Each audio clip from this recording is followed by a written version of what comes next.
All right, good morning, 7th grade. I'm so excited. We are done with surface area. We are now moving on to quantitative data. And with our data that we're looking at, one of the things that we're going to start learning about, and which you know a little bit about, are dot plots and line plots. So here I've got some new notes that we're going to go over, and this is kind of give us a lot of information for what we need. So some of the words that you need to know for this, and this is just to kind of get us going, is dot plot, line plot, and frequency. And what are we looking at for frequency is how often it happens, okay?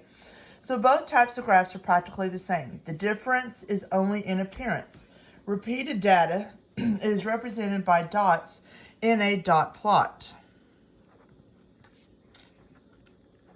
while repeated data is repeated by X's in a line plot.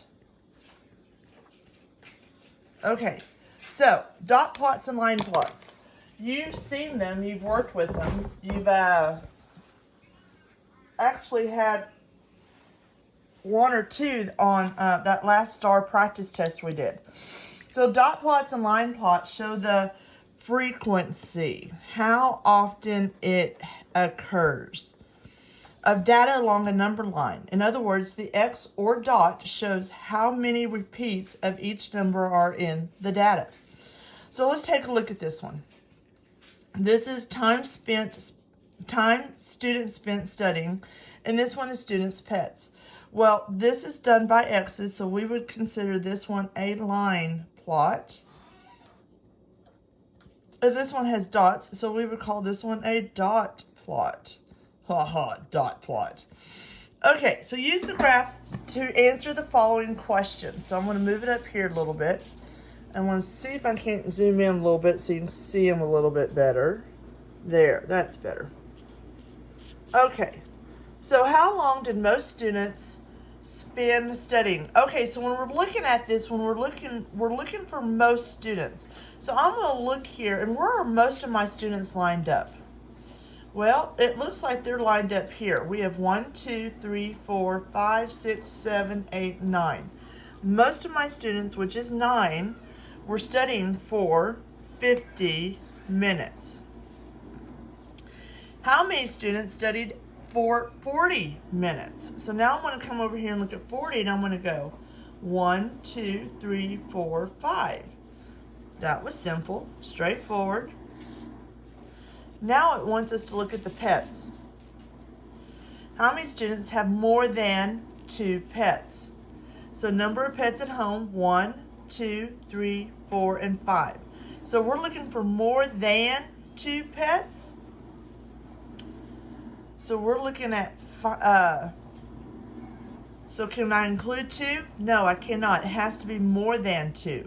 So 1, 2, 3, 4, 5. A is my answer. Because if it says more than, that means I cannot include that 2. And how many total students were surveyed about the number of pets that they have at home? Well, how many were surveyed? Well, we have 4. 1, 2, 3, 4, 5, 6. Well, 6 plus 4 is 10. And I know that this is 5, so a total of 15 students. Nice. Okay? And I'll take pictures of this and post it, so no worries. All right, so now then that leads us into some new words that we need to know. So we have cluster, bell curve, distribution, symmetrical, peak, uniform, skewed left, skewed right, outliers, and gap. All right, so how the data is spread out is known as its distribution.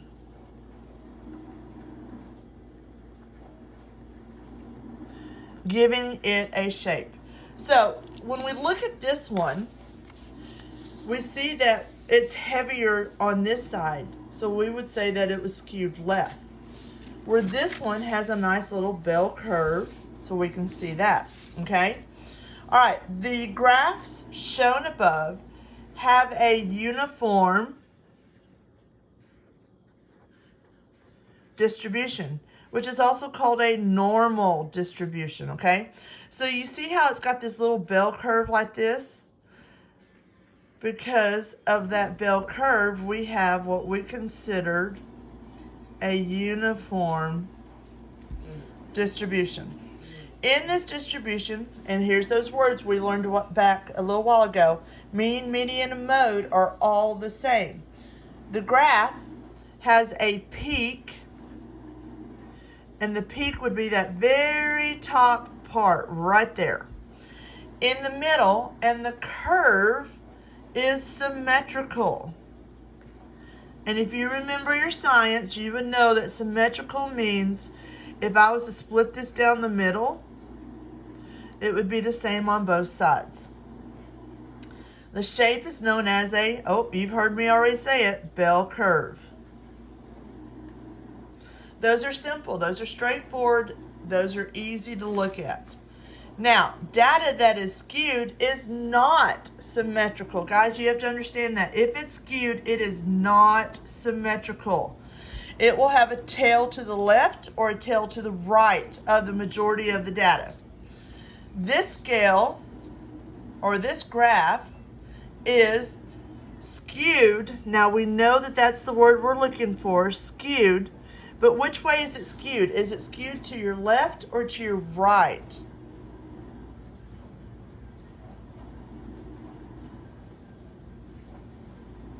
This is showing it's skewed to the left because all our data is on the right. This graph is skewed to the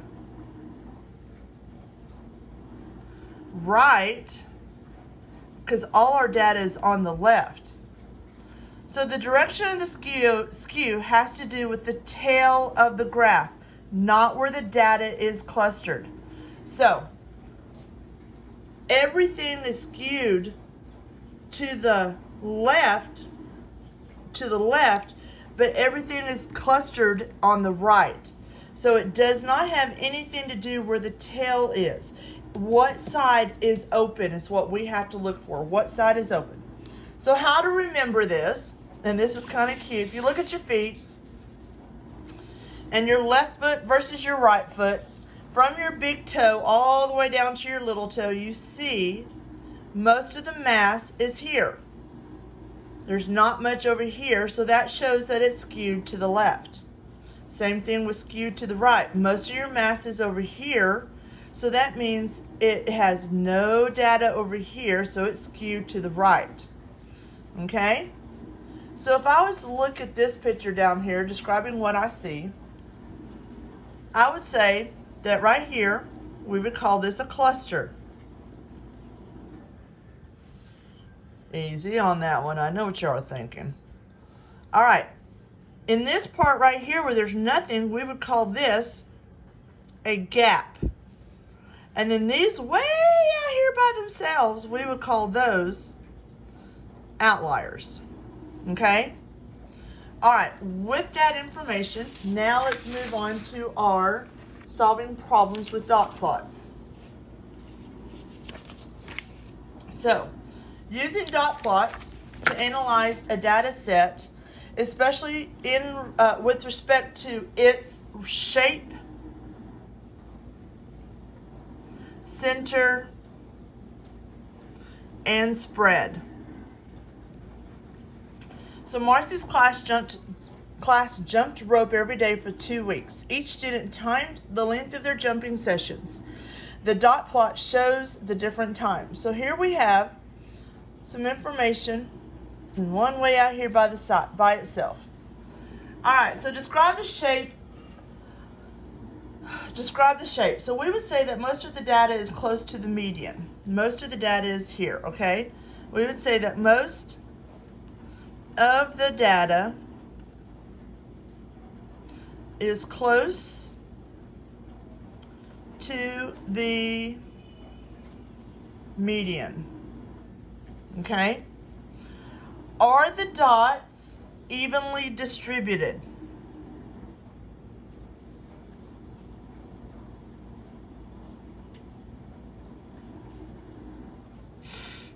Would you say that they're evenly distributed? Kind of hard to say. What value best describes the center of the data? So how many are there? our value there, which is what would be on the line, would be about 7. All right, describe the spread. Are there any outliers? Well, the spread is 3 to 8, and there is an outlier on 11.